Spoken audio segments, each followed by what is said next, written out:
The New York Times report that the Justice Department is being asked to look into the potential mishandling of sensitive information and whether or not Hillary Clinton was involved. I mean, that is pretty damning, I have to imagine, politically for a presidential candidate.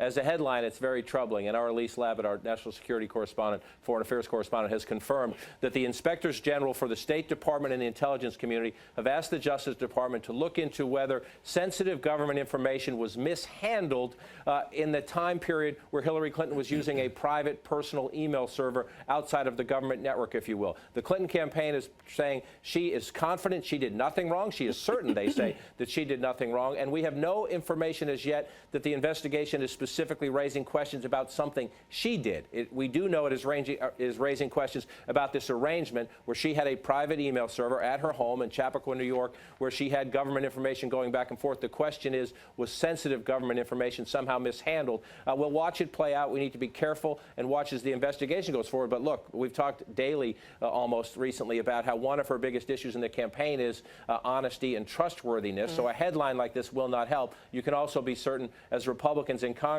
say, we want more information about that server. We want testimony from the former Secretary of State that this will only intensify those efforts as well. Is it relevant that the New York Times changed its language, taking out Hillary's name of what is being looked at in terms of who did something wrong in this situation? Well, it certainly is relevant if you're going to look at it.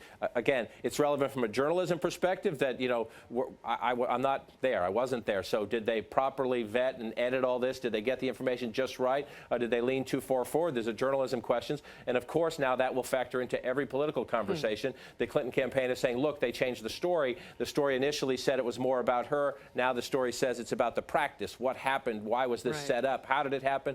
Sure, it matters. And, you know, look, it's a tough one. Only the Times can answer how it happened, but it plays into the politics.